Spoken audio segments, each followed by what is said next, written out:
বর্তমানে মধ্যপ্রাচ্য সংকটের মূল কেন্দ্রবিন্দুতে রয়েছে হরমুজ প্রণালী। বৈশ্বিক জ্বালানি সরবরাহের অন্যতম গুরুত্বপূর্ণ এই জলপথটি নিয়ে ইরান যুক্তরাষ্ট্রের মধ্যে চলছে ব্যাপক উত্তেজনা।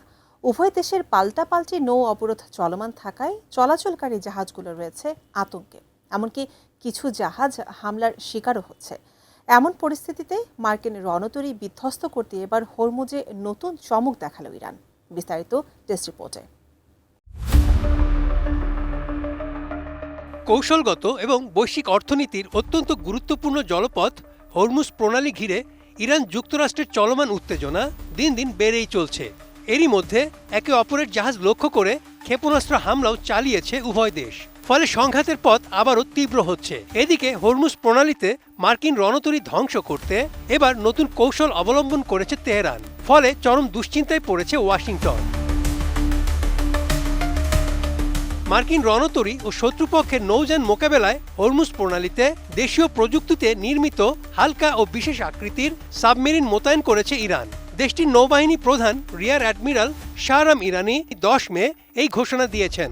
চলমান হুমকি মাথায় রেখে এই অত্যাধুনিক ডুবোজাহাজগুলো হরমুজ প্রণালীর সমুদ্রতটে সুকৌশলে মোতায়েন করা হয়েছে।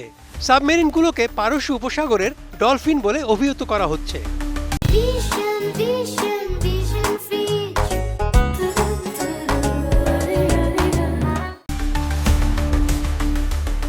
রিয়ার অ্যাডমিরাল ইরানি আরও বলেন, এই হালকা সাবমেরিনগুলো অত্যন্ত শক্তিশালী এবং এগুলো হরমুজ প্রণালীর গভীর সমুদ্র তটে দীর্ঘ সময় ঘাপটি মেরে পড়ে থাকতে সক্ষম। সেখান থেকেই তারা শত্রুপক্ষের যে কোনো সন্দেহভাজন ভেসেল বা রণতরীকে ট্র্যাক করতে এবং প্রয়োজন অনুযায়ী নিমিষেই ধ্বংস করে দিতে পারে।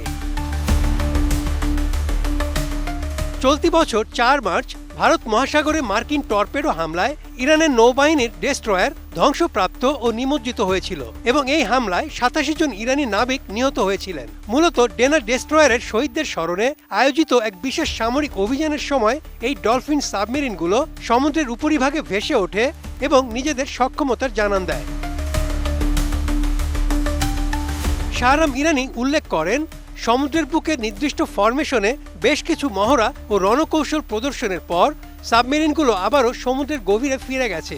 বর্তমানে তারা তাদের ওপর অর্পিত বিশেষ মিশন পালনে পানির নিচে মোতায়েন রয়েছে।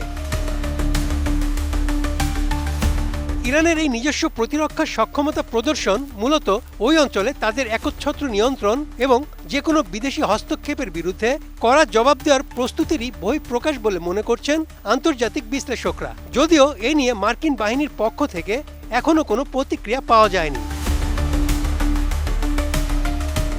Desk report, ATN news.